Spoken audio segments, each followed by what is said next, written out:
Karen. Yes. I think that I might have come to a startling conclusion. Oh? Yes.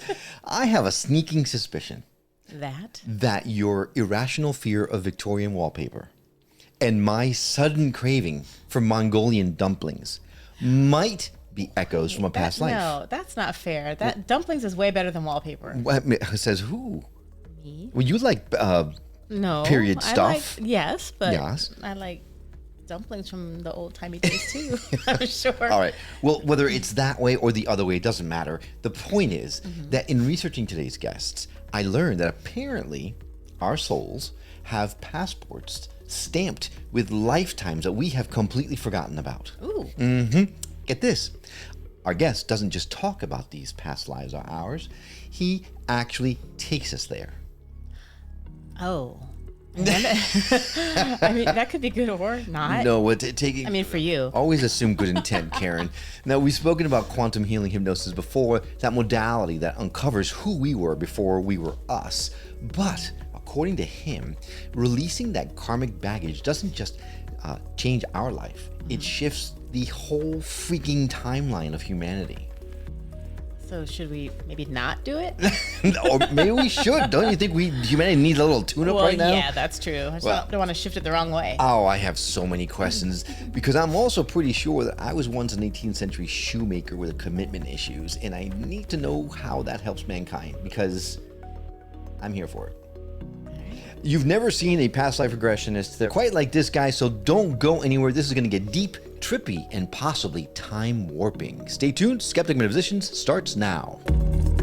My name is Will. And I'm Karen. And unlike Mulder and Scully, we both want to believe. So we've embarked on a journey of discovery. We've talked to people deeply entrenched in the spiritual and metaphysical world. We've thrown ourselves into weird and wonderful experiences. I even joined a coven of witches. And wait, you joined a coven? Yep, all in the interest of finding something. Anything. That will prove that there's something beyond this physical, three-dimensional world we all live in. This is the Skeptic Metaphysicians.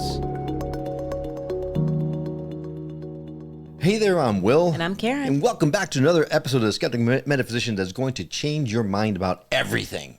Everything. Today's guest is someone who quite literally helps people go back in time. Ooh. Yep. His name is Daniel. He's better known as the Past Life Regressionist. He's a certified practitioner of Quantum Healing Hypnosis Technique, or QHHT, and Beyond Quantum Healing, or BQH. Through his work, he helps people uncover the mysteries of who they were in past lives, when they lived, and where their soul has traveled across time.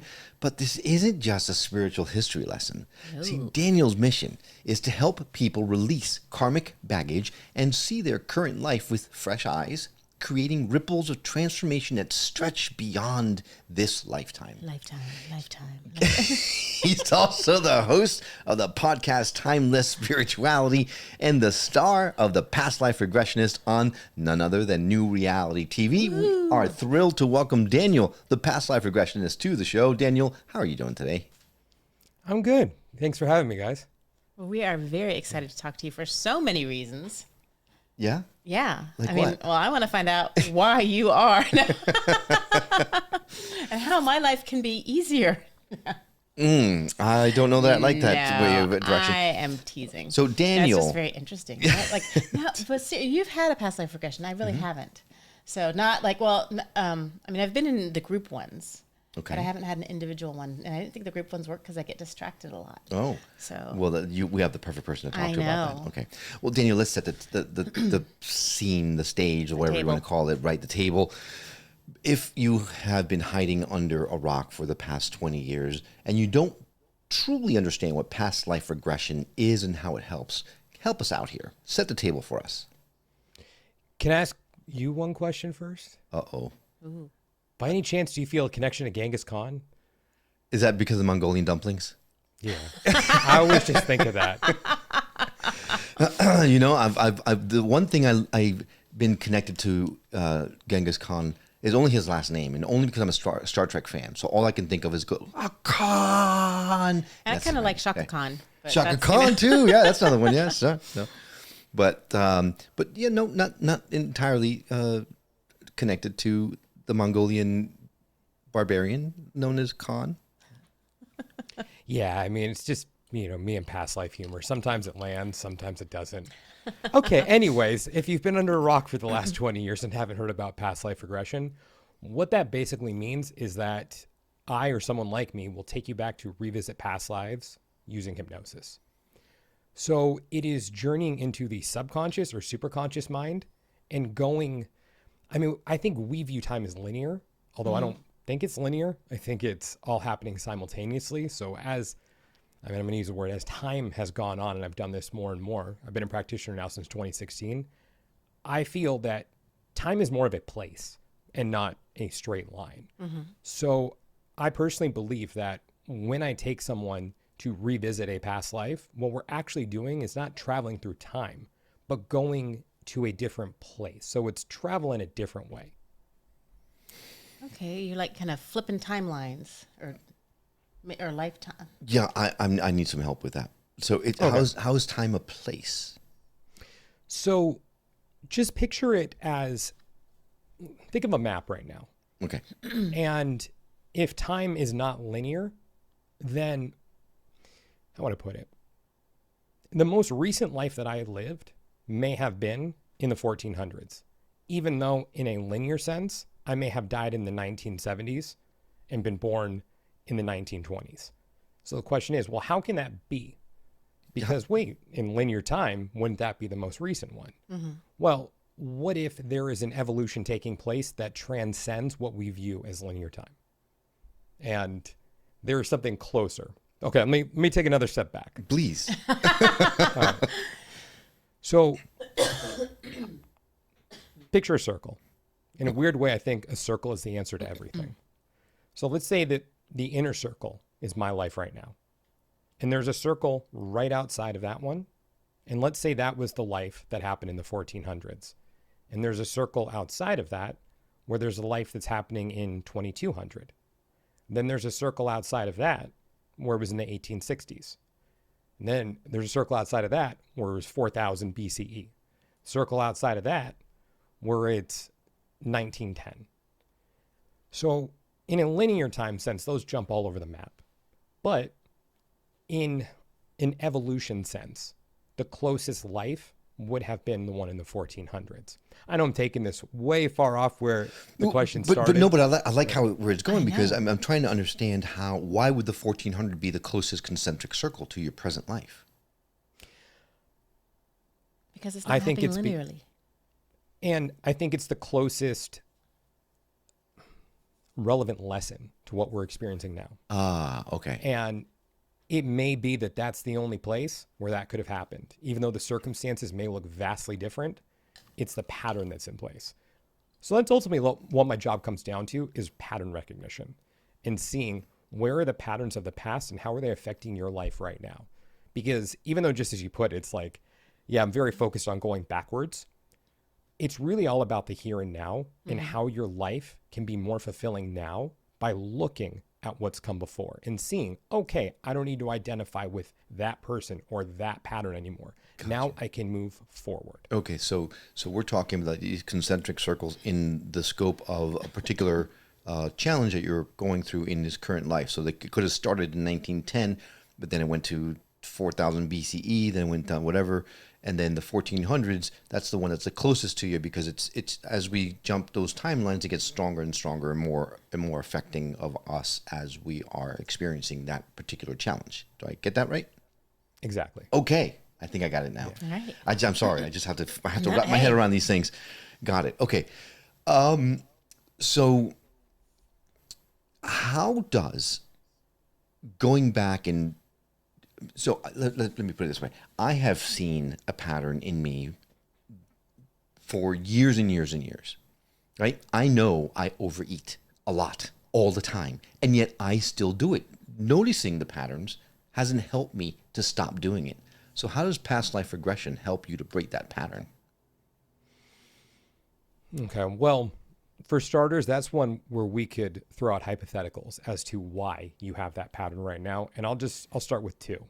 One of them could have been, it was that you lived a life where you were severely impoverished and you remember not having enough. So in this life, you do have the opportunity to have a full belly.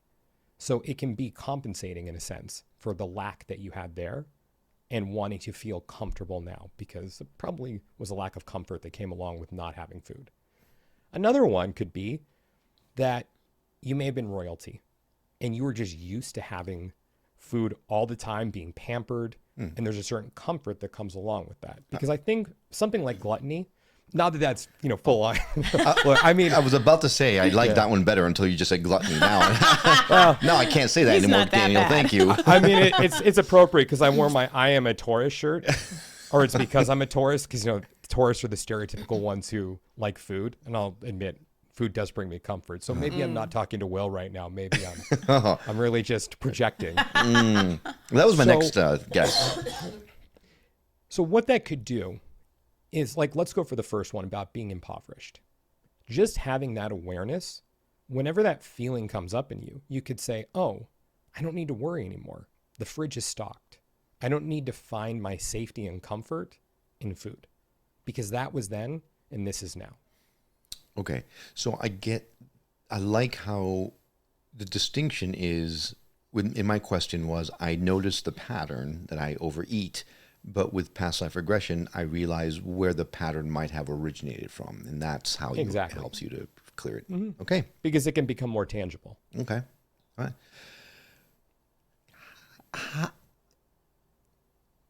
So, I mean, I've got so many questions about, but I know. I don't know if it's which the right psychopathic dictator was I in another life? So I have a question. Can this work for everyone? Like, is it, and how do you know you're not making stuff up? I believe that it has the potential to work for anyone if they allow it to. Okay. With regards to how do you know you're not making it up, I'm going to be the first to admit, I don't know. I really don't know. I believe that it is real, but I also believe that there is the possibility. And then I wouldn't say this is for a middle of the line session, but for someone who has such strong convictions of, I need the validation of knowing that I was this thing, because that's the only way I'm going to find fulfillment in my life, is because I have this feeling that I lived in this ancient civilization, and that's why I feel this way. So it could be willing yourself towards that potentially, which I think it's best to come in without any expectation, because I think that's where the hindrance comes. But I also believe it's possible that this is just a projection of the subconscious or superconscious in something, again, to make a feeling or a pattern more tangible for you to understand, and then find a way to move forward. Again, I don't believe that's what it is. I believe it's always a possibility. But at the end of the day, I always tell everyone, I don't care if it was real or not. I care what you do tomorrow. I don't care who you were yesterday. I care who you are tomorrow. So if it helps you lead a more fulfilling life, then awesome. And I think it's always more productive also to walk into a situation like this not thinking in absolutes. So being open to the possibility that it isn't an absolute and fully real, but how do you move forward? And I think that's all that matters, because something is coming out of it to help you lead a better life. And it may not be real, but if it's there, it's there. So right. It's like work with it. It's like the placebo effect, right? Exactly. Whether it's working or not. And I think that yeah, absolutely. If that works, it works. But I guess so I've been in a couple group situations, and I am Let's clarify that. group regression. Okay, thank you. Yes. God. Anyways, hypnosis. Thank you for clarifying. Yes, I just want to make sure that wasn't Group hypnosis, past missing life out in some way, shape, or regression form. situations. And I, and Will, I'm sure you're going to be shocked to hear me say this, but I can be a bit of a control freak. There, it's recorded, it's in public, and it's out there. But like with my thoughts and with my mind, and so when I've been in these situations, and you start relaxing, and you're going through the paces, and you're doing what you're being told to do, and then I'm like, well, maybe I should be feeling something, but maybe I shouldn't. Well, okay, I'll just make something, or you know what? I feel like it's not like something's coming to me like, oh, I'm visualizing. All of a sudden, I'm walking down the ocean, whatever beach. I like make things up because maybe I'm not patient enough. Am I not waiting long enough for something to happen, or is that how that works? Just what you make up is what it is, or I'm a big mess when it comes to this stuff, Daniel. In case you couldn't tell.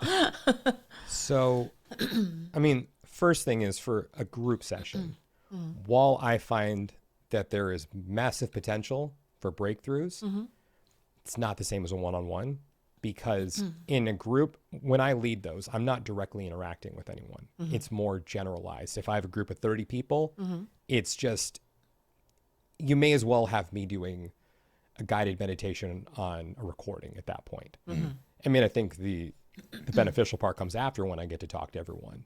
But for the actual regression itself, I don't have that ability to talk to someone. So in a one-on-one, I could get you more focused and get you out of your way, because I'm not having to focus on everyone else. So there are a couple tricks there. So would it be something that just kind of pops into my mind, or because like I said, I typically conjure it up. So I'm overreaching when I'm doing that. Is that right? Like I think, yeah. So the best way I can put it also is someone who has read a past life regression book ahead of doing their first session. I think there's an expectation that comes into play, because when they're reading the book, I think there's this visualization of what they think it's going to look like. This is what I see on the paper right now. I'm putting my shoes in that person who is probably fully immersed, even though they're probably not. And when I say fully immersed, meaning you are so present where you are seeing everything unfold in front of you, almost like you are standing inside of a movie. Ooh. Like inside of a movie with VR goggles on it, or on you. Right. But what I've found, and for me personally, is when I have a regression, I'm not fully immersed. What I'm often seeing are images that are kind of flashing in front of me.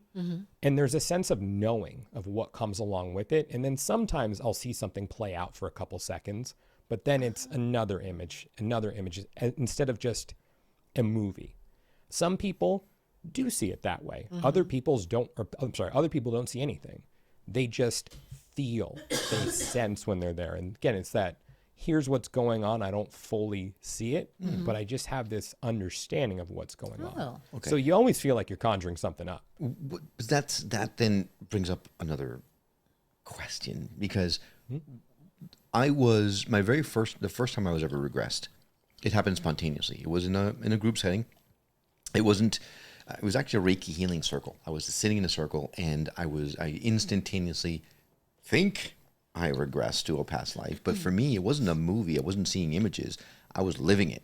I was the 8-year-old girl who was tied up in a tent, who was dragged out, blindfold removed. I felt the fire, the flames of the bonfire on my face. I heard the screams. I felt the emotions, like I lived it. Is that not a regression? Is that something I made up? Well, I mean, let's also call a spade a spade. You are a magical character. So, you know. Well, yes, I know, but of course, but is it because that sounds very different than what you were talking about. I don't think the validity is taken away just because it was spontaneous. I think, if anything, that is probably the best way to experience something like that, because you weren't going in with any expectation of, oh, I'm going to see a past life. It just happened. Right. And, being in a Reiki circle, maybe something was opening up for you at the time. But I didn't see it in a movie screen. I didn't see images. I was there. I was living Maybe it. you astral projected. No. That is not what astral projection is like. I refuse to accept it, because I won't know. Because I didn't fly. I didn't. It wasn't cool. It was bad. It was bad. No. So anyway, and I'm getting from what you're saying is that different people can experience a past life regression in different ways, because just because I experienced it one particular way doesn't mean that Karen's visions isn't still just as valid, right? Exactly. Yeah. So walk us through the process when you're putting someone through a regression. Okay. So first thing I do is I send someone a pre-session questionnaire. I'm going to kind of describe this in a nonlinear fashion right now, because at the very end of the session, we go speak with your higher self, the superconscious, the subconscious. I think terminology still can get a bit wonky because I still don't think we fully understand what it is we're communicating with. So it's all the above. And it's the questions you have about your life. The way that I put it is, you can ask anything and everything. The worst answer you can get is no, it's not time to get that. And it could be as simple as, why is my favorite color blue? Why did my fifth grade teacher hate me? Or why do I feel so out of place when I'm standing on a beach? And so on and so forth. Why did I have a dream like this? Just whatever you can think of. Anyways, if we go back to the beginning of the session, I spend anywhere from usually 1 to 3 hours talking to you about who you are in this life. I need to understand the story of who you are now because of the patterns that take place. Because, what you got? 1 to 3 hours of just getting to know me? Yeah. Is there bourbon involved? Because that's a long time for me to talk about me. I mean, look, I tell everyone no alcohol 24 hours beforehand, but I'm not there with you. So, I mean, unless you were like, do you want to know about my life? Like, you know, I may not know. So, you know, don't ask, don't But tell. that's an awful long time. I mean, Yeah. do you have to take that long to do it? And I'll tell you why I'm asking, right? As you know, I'm very, very, very pressed for time. But something like this really calls to me. I would love to explore this kind of thing, but I don't have 1 to 3 hours to talk to you about my life. Because then on top of that, we get the regression on top of that, and then after that, then you talk to me afterwards. So, is it? I mean, I understand how deep it would go to take that much time into it, but is it possible to do it in a shorter period of time so that I can? Yeah. Oh, it is. So I got about 10 minutes. It's a you light good? version. 10 minutes? Well, I can't even get you in 10 minutes. So the issue with that is I'm going to miss things. Just I'm going to miss things because I'm not going to understand who you are, because you are my eyes and ears in there. Meaning I am deciding where we go based off of what you say, because you are the one having the experience. So if I don't know about your relationship issues and there's something that pops up in the life that you're viewing where it's, oh, this is the relationship that's playing itself out right now, I may not know to explore that because I don't know that that's a pattern that you have. So it's always about that pattern recognition. So yeah, it can be beneficial still because maybe you'll understand.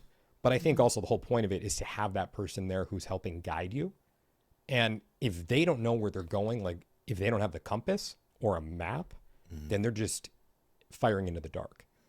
So it can work, yes. But I've noticed the times when, I mean, even so, I always dedicate that time to talk ahead of time. But if someone only spends 10 to 15 minutes telling me about their life and I'm pulling teeth just to find out who they are, the session isn't as profound as it is if I get to know someone deeper. Now, that doesn't necessarily mean that if you spend 3 hours talking to me, that you're going to get more out of it than you would if you were only talking to me for an hour. It's really just, it comes down to the quality of what's being said. Although sometimes the smallest detail could be the key to everything. But odds are, if I'm only spending 10 or 15 minutes talking to you, it's not going to be what it could be. Right. So then when someone comes to you to do something like this, then, I mean, you probably need to plan on making this an event, right? You're going to be with you for the whole day, for the lack of a better term, right? Okay. All right. Yeah. So not for the faint of heart. Definitely make sure that you are committed to this, because this is. But on the other side, it could be absolutely life changing in so many different ways, not just for you, but everyone around you. And in just one day, that actually makes it seem short. Yeah. When you put it that way, yeah, I guess that's true. Yeah. I mean, my first session, it changed my life, and I have some autoimmune issues. I mean, they've been with me for about the last 17 years, and it's gotten better over time. When I went in for my first session, I was doing some research on past life regression, and I saw that there were claims that it could cure health issues. So I went in there with this expectation that, oh, I'm going to be running a marathon tomorrow. Forget taking conditioning into consideration. Right. No, of course for not. it. Yeah. I mean, But- self-hypnosis, right? You can do anything if you Right. hypnotize yourself. I'm going to be superhuman the next day. Right. But I got something that was so much more profound, which was a shift in perspective. When I left that session, I walked away a firm believer in past lives. I always like to distinguish the difference between believing and knowing. I don't know that past lives are real. I believe that they are. And my conviction was so strong after that I still wouldn't go as far as knowing that they were real, but I full-heartedly believed it. So by default, I believed in future lives as well. And if we're looking at it in a linear time sense. Mm-hmm. And so I walked away saying to myself, okay, it could be better or worse next time. These are the cards I've been dealt in this life. Mm-hmm. So how am I going to play them now? So that shift in perspective changed everything for me, because I no longer saw a sick person in the mirror when I was, looking at my beautiful reflection. I just saw someone who had to deal with some stuff. That changed everything for me, because I wasn't holding myself back in the way that I was before. It wasn't a full acceptance of the situation. It was just an acknowledgement. But I can do something with this. I don't need to be completely handicapped by this. There is still potential that I have, even within the confines of the space that I'm in right now. And that was my takeaway. Sure, I mean, there were other things that I saw, but why even talk about it? Because the biggest takeaway was that shift in perspective. And that has stuck with me now for the last decade. Right. And that was a game changer for me. And I'm so glad you mentioned that, because I think there is a perception of, I'm going to do a past life regression and my cancer is going to be gone, or whatever is going to happen. We have these expectations that it's going to change our life in that way. But sometimes some of the things that we have, and it could, absolutely could, but sometimes these things that we're dealing with in present life are there for a reason. And some of this perspective shift that we get from past life regressions is more beneficial for us, where we go, okay, this is something, like you mentioned, I have to deal with for some reason for my greater good. And so going into a regression session, knowing that whatever happens is actually for your greater good, and not to have the expectation of my cancer is going to be cured, probably beneficial. Because I think a lot of people do go into the sessions going, if this doesn't cure my cancer, it's bullshit. Right? Yeah. So you brought up something there. I'm really glad you brought it up about, I think it's about letting go. Because that's the way that I used to approach these sessions, is it's all about leaving it in the past. But as time is going on, I'm not so convinced we're meant to just cut the cord and let it go. And I know that's probably going to piss a lot of people off right now who are listening to this. I'm sorry, cord cutters right now, or, the facilitators. Right, close your eyes, close your ears, Dolores. I don't think we're meant to. I think that those things make us who we are. But it's just about, how do we move forward? How do we take all of that and channel it into a healthy direction? Because I think that snapping your fingers and releasing it, I think that's cheating. And that's not to say that I won't incorporate that at some point in one of my sessions again. Because that's something, this is a recent change that I've really started to make. I don't think you're supposed to leave everything. I just don't. And I think if you end up doing it, then awesome. But it makes us who we are. We are who we are. And I think it is part of the totality of who we are. And I don't think we're meant to run away from that. I think we're just meant to face it and carry it with us and live a more fulfilling life. And not be limited by it anymore. 'Cause Exactly. you can use it as an excuse, or as monkey on your back. But just acknowledging it and saying, okay, this is who I am. This is part of me. This is why. Being able to move on. Right. I'd see that. I see that. Because every aspect of you, like, how many times have we talked about the past creates who you are currently, right? All the things that we went through in our past, had we not gone through it, we wouldn't be the person that is sitting, I wouldn't be the person sitting here next to you.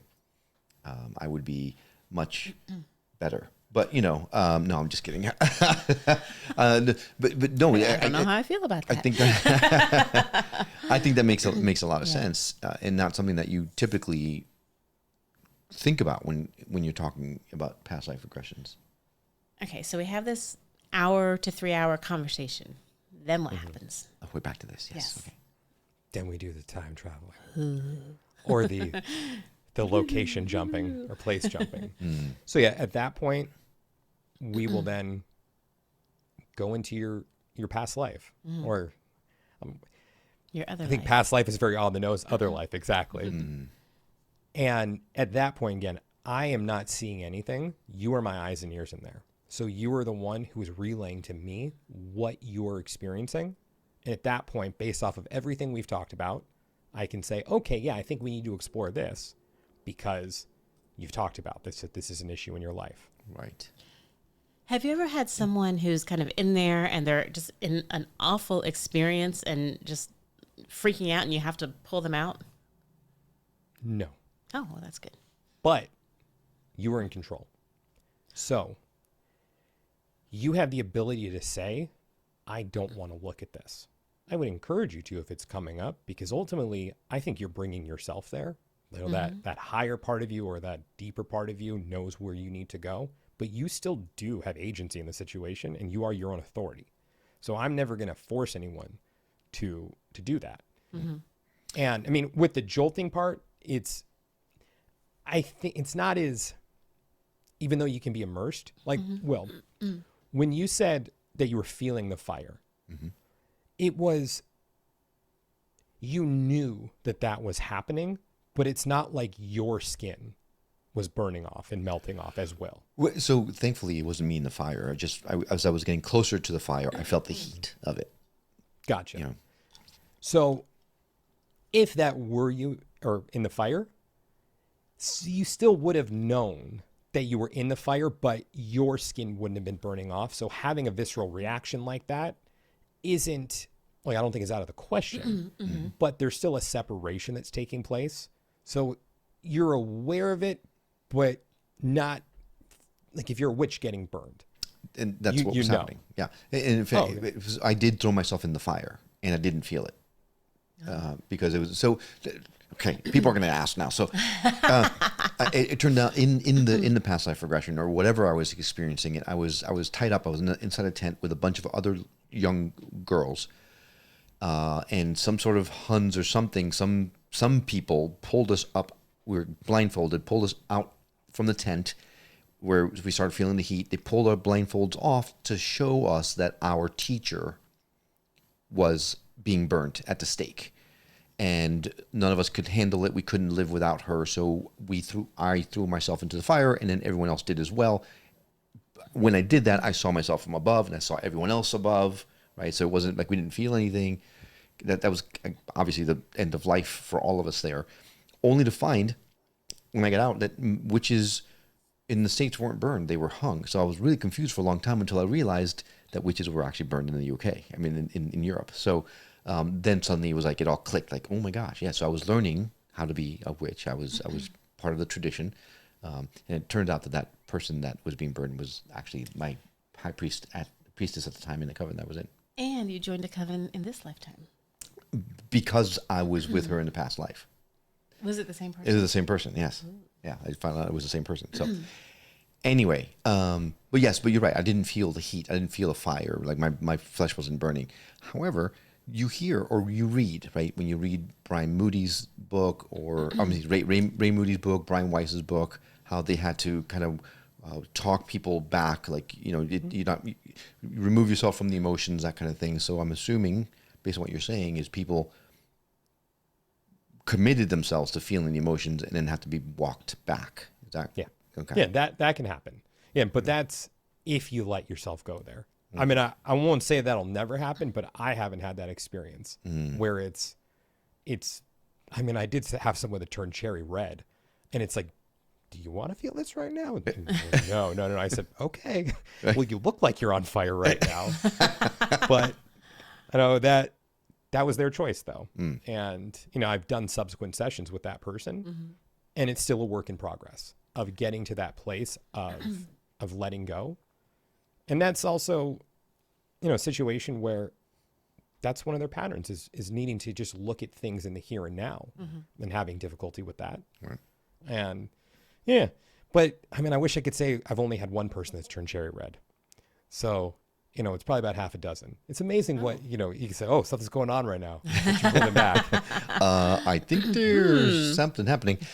So first I'm sorry, go ahead. No, go ahead. I want to tell you how excited I am to watch your new show, Daniel, the Other Life Regressionist, because obviously if we're not doing past lives, but in light of that, do you bring people into other lives that aren't past lives? Like, do you take them to the future sometimes, or gasp galactic origins or something like that? I never bring them anywhere. Oh, wait, okay, well, But you help them to have people Yeah. with you gone other places. Yeah, if they do, and like here's my feeling for future life exploration. If it happens naturally, I think it's okay. And even if time is happening simultaneously, there's maybe not a whole issue with it, but I personally think that exploration is almost futile, because I think you can get too hung up on the differences of the space instead of what's the lesson here? What's the meaning?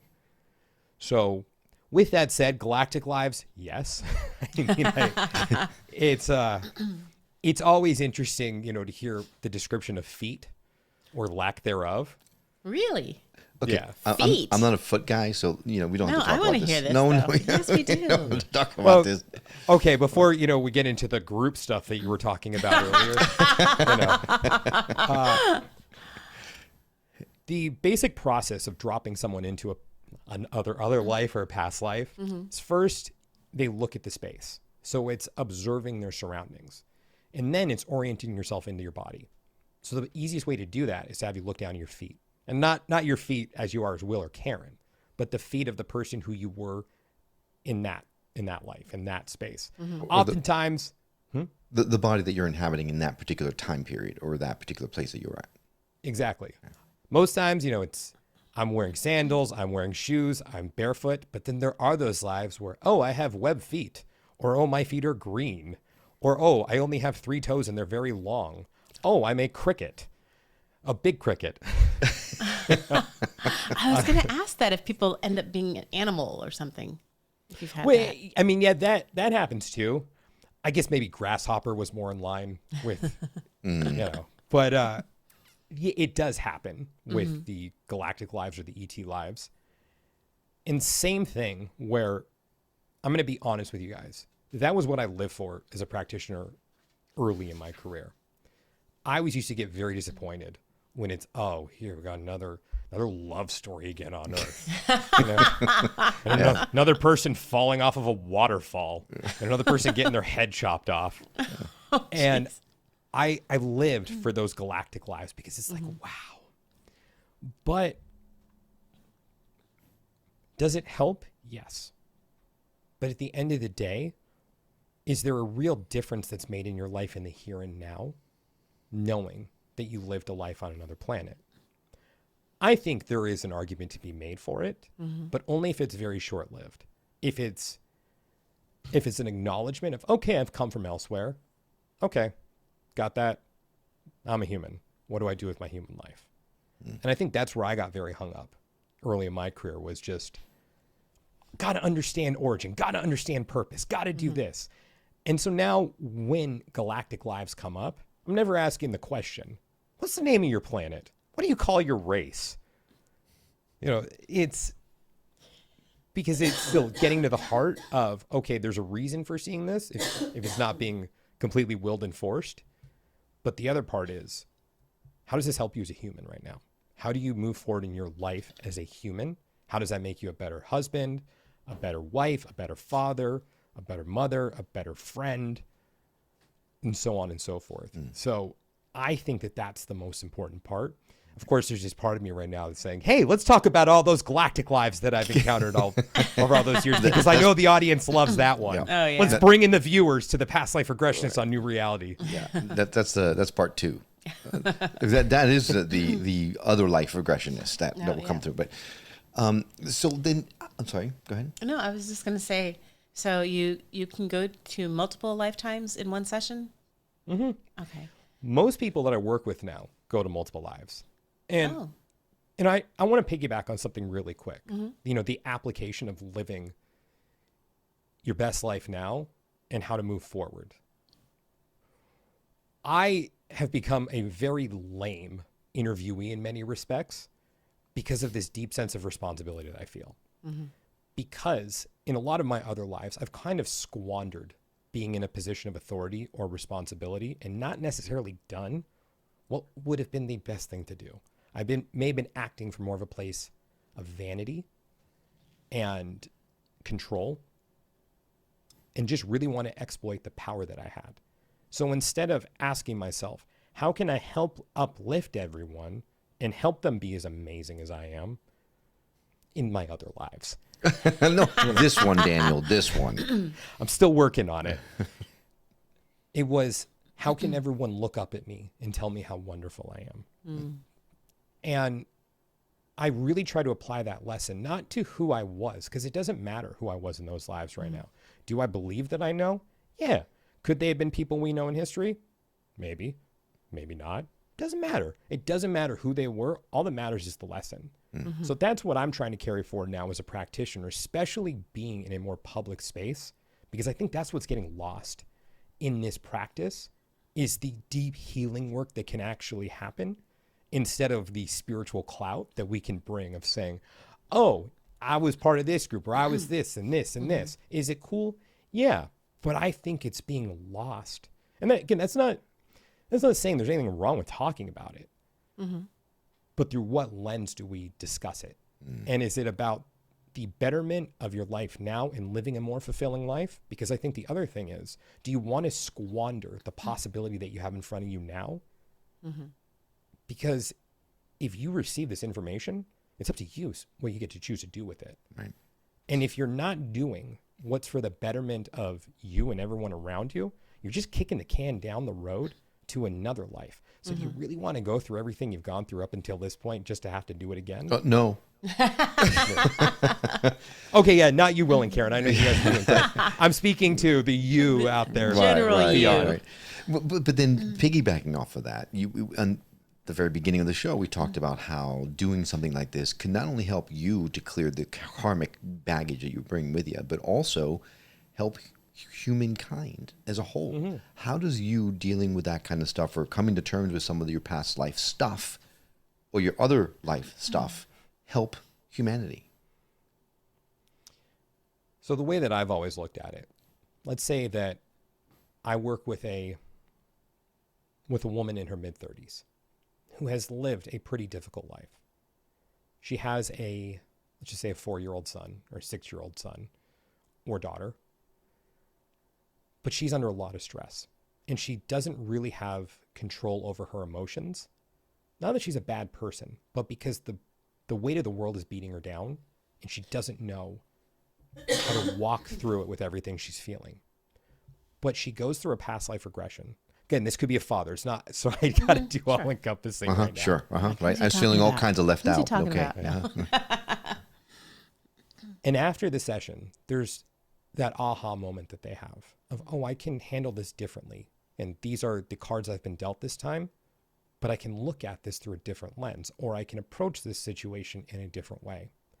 And that mother or father goes and raises their child in a different way than they were before, in a more loving way, in a more compassionate way, in a more supportive way. And then that child grows up and remembers how their mother or father raised them and wants to emulate that. So they go ahead and raise their child that way.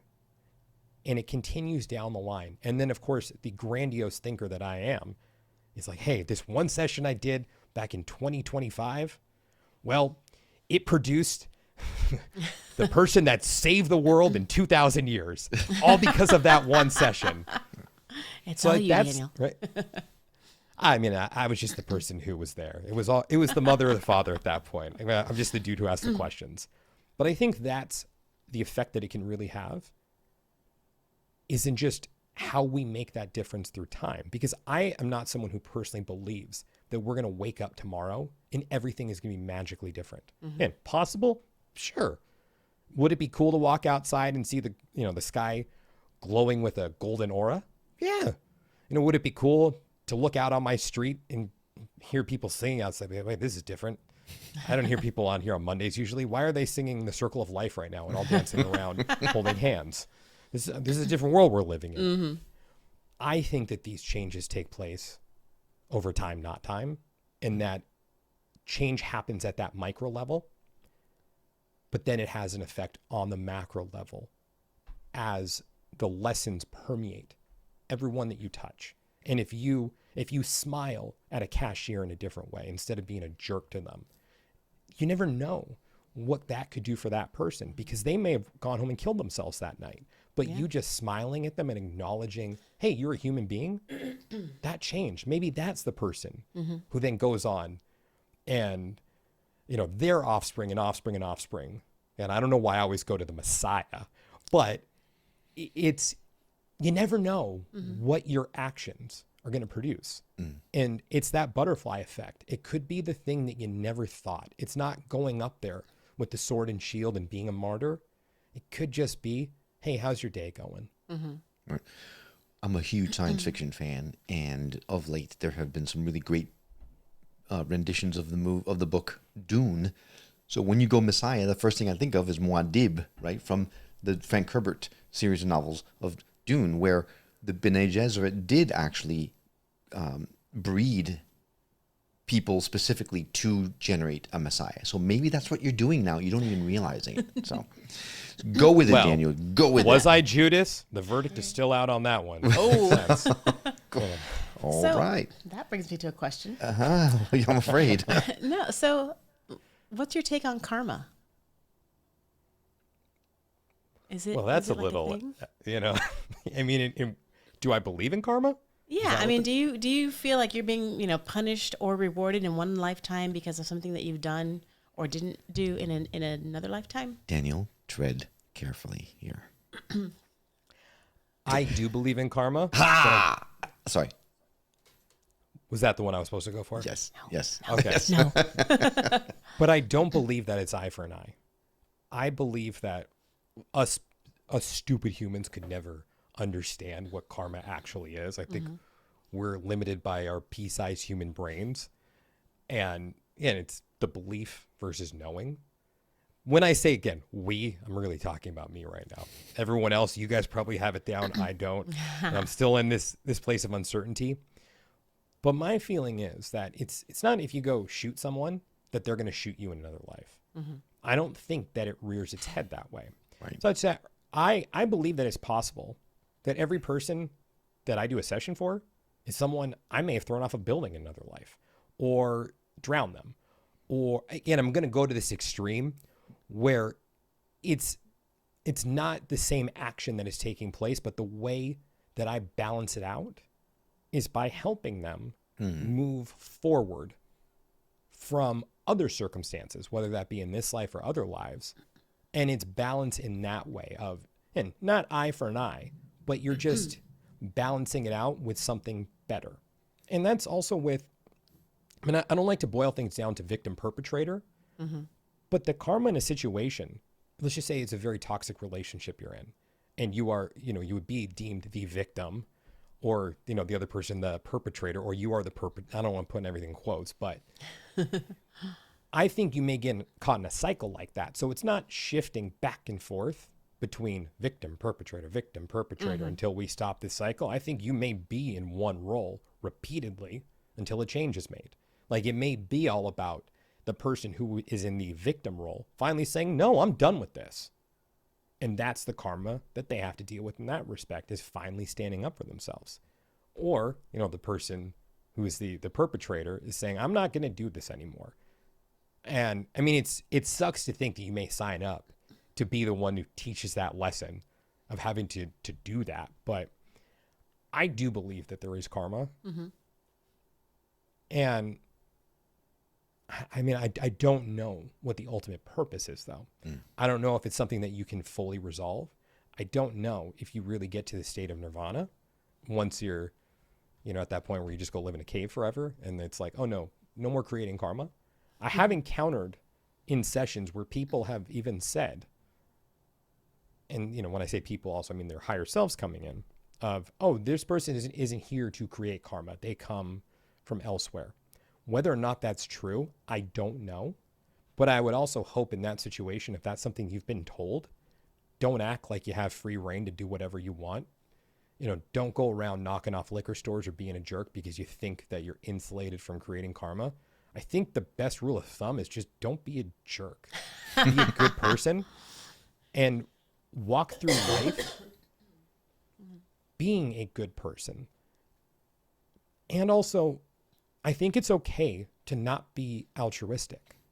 I don't believe that anyone is truly altruistic at their core, because even someone who is very selfless and giving, I think that they do receive something from that. So I think if you're always in this mindset of, I must always give, so I'm getting good karma, or so I'm not accumulating bad karma, maybe that's the way you are accumulating a different kind of karma that's not necessarily positive, because you're only doing it for X, Y, or Z. Like, I think it's okay to not be altruistic. And what I mean by that is, for everyone who's listening, I don't think, that any act is inherently selfless, because even if it's not on a human level, and if karma is a real thing, then I think on a soul level, we know that we're racking points up. So it could be that deeper subconscious drive that says, let me be this person who helps the homeless. Let me be this person who won the lottery, quit my job, but now dedicate myself to the animal farm. And there's nothing wrong with it. But I think that if you are striving to be a truly altruistic individual, it's a fool's errand, because we're humans. I don't think we're fully meant to be altruistic as humans. Right. Well, you know, all animals are created equal, but some animals are more equal than others. I just want to put that out there. You're so deep. I know. George Orwell. Anyway. Can I tell you the one expression that really, this has to do with animals? Whenever someone says a dog doesn't know that it's a dog, that really gets me, because I'm like, how do we know that a dog doesn't know that it's a dog? How do we know that when a dog isn't, is licking itself, that it's not doing quantum physics in its head? How do we know that? How do we know that's not their way to open up portals to other worlds that we just can't see? How do we know that a dog doesn't know that it's a dog? I would say that if we're talking about a cat, I would totally buy the portal thing. A dog, however, Right. Lower on the rung. But Daniel, we're getting close to time. I want to make sure that we talk about the benefits that people get when they have a regression with you. Can you share with us some of the most dramatic results that you have seen in your travels? So yes, there have been health turnarounds, stuff that would defy what's logical, where it just happens. And again, it's nothing I would ever guarantee, because I don't think it's a part of everyone's journey, but it happens. But there was one session that changed my life. And this was a session that I did back in 2018. And like I was saying earlier, I used to be so focused on the galactic lives and the ancient civilization lives, because anything else was just stupid. And boring. Another one. And I had this session with this girl. And I mean, I can talk freely about this one because I've had her on my podcast. Otherwise it's like, sure. I stay tight-lipped. Sure. Her name was Kaylee, and her fiance had passed away, I think about a year prior to the session. And she was getting into all the spiritual stuff and reading Michael Newton, his book, Journey of Souls. And when I met her, she didn't think that her and her fiance had ever had lives together. And it's like, oh, Kaylee, we'll see about that. And when we went through her session, she saw him in other lives, and he was encouraging her to move forward. You don't have to just hold on to me. I'm always going to be with you. I'm always going to love you. We've been together before. We'll be together again. And I did a couple more sessions with Kaylee. And a couple of years later, he came forward again. And he said to her, I'm going to show you the essence and the energy of the man that you're going to marry. Here it is. And what I mean by the essence, it was that feeling. So when he kind of flashed that to her, I said, okay, I want you to remember this feeling right now, because she's someone also who can pick up on the subtleties around her. And lo and behold, she met him very shortly after that. Ended up marrying him. So her ex-fiance, the one who had passed away, came through to show her the man that she was going to marry and saying like, I got you. I got you. I'm here to show you the man that you're going to marry. That's how much I love you. I've been on this journey with you, even though I'm not here with you anymore. It's okay. You got this. And they got married. They have a child now. And that to me was just being a part of that journey was just, and I know it's not flashy, but even for me, I'm a musician. And Kaylee asked me to perform at their engagement party. So just feeling like I was a part of this journey and that there was something bigger to all of this, and seeing a woman who was grieving find love and happiness. And it's not to say that it was because of the process, but what I can say as a fact, again, there's a difference between believing and knowing. I can say for a fact that had that not happened, it may not have come in the time that it did. It may have come a day later or a week later, a month later, but it did happen in the sequence that it happened. And it happened. Or, so that to me. Yeah, or she might not have been open to it.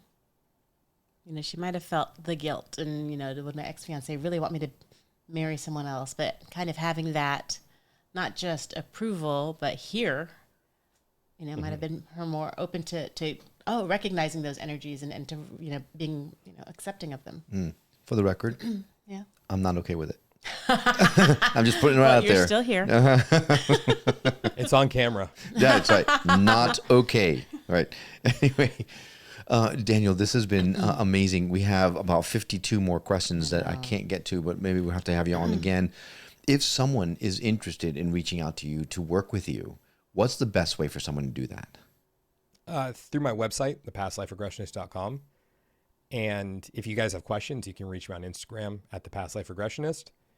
Definitely go watch my show, The Past Life Regressionist, on New Reality. Woohoo. And my podcast is called Timeless Spirituality. Check out the episode, The Heart Will Go On. I believe that was the one where we went into depth about the story that I just told you guys about. And I now have a YouTube channel at The Past Life Regressionist where I've got some guided meditations up. Cool. So yeah, guys, just thank you for having me on. I love being a part of New Reality. Everyone on there is great. I hope everyone goes and checks out New Reality. Well, I hope everyone listening goes and checks you out because you are just a fantastic person. You know, whether or not you're like a hardcore believer in this stuff or you're just curious, you are safe with Daniel. He's a good person. He cares about who you are. Yeah. And he's the place to go for this. Yeah, and I think we're going to go a little bit long because we have a story I want to share. We did a New Reality TV summit a few weeks ago, and you closed the whole shebang with a group regression. And in that particular point, our daughter happened to be in the room, and she participated with the regression. This girl is 14 years old. She knows nothing about this life. And to say that she was affected is saying it lightly. She was lost in the experience. Very emotional. I don't know. I don't want to say the word experience again because I keep saying it, but she was shaken. Yeah, she was completely shaken to the point where, like, the rest of the time, you had to walk her off the ledge. So it's shown. But it wasn't bad. It wasn't like a bad ledge. No. I don't want people to think, oh God. No. It was great. It's going so well. Yeah, no. It was something that she wasn't expecting at all. She thought, Right. okay, all right, whatever. But she was surprised at how moved she was by the experience, and I think that she learned a lot from it. And Absolutely. our relationship is now ruined. But besides that, everything's fine. I'm just kidding. But so this actually does. It's not. You don't have to be a certain age. This is something that can be taken advantage of by all manner of people. So if you think you're not a past life regression candidate, I would urge you to rethink that and reach out to Daniel. I say one more thing with that. Yes. Anyone who's listening right now, you're probably female. I know there are probably some males listening to this, but it's predominantly female space. send your husbands and boyfriends to me. I will be the grounded one. She's going to fix them. Woo-woo for them. He's going to fix them for you. Right. I'll help you get to that place where you guys can talk about at the dinner table or when you're in the car, and send your husbands and boyfriends to me. And if you want to have a session, that's totally cool. All are welcome. I don't discriminate, but yeah. That's a really great idea. Well, here's a question. Have you ever done couples regression? No.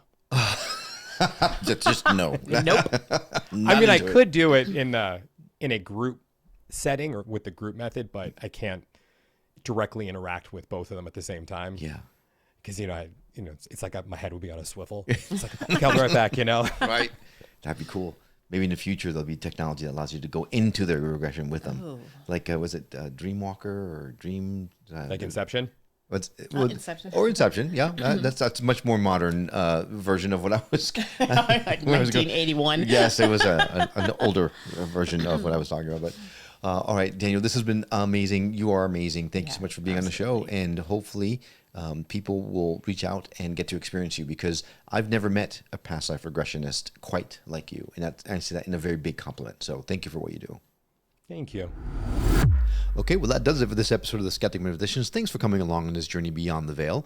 If you're enjoying the ride, don't forget to visit us at skepticmetaphysician.com to dive even deeper into the world of metaphysics and spiritual awakenings.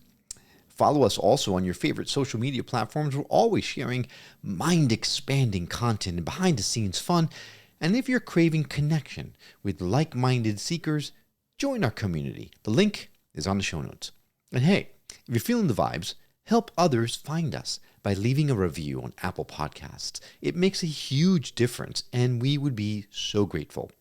Until next time, keep questioning, keep seeking, but most of all, keep your mind open.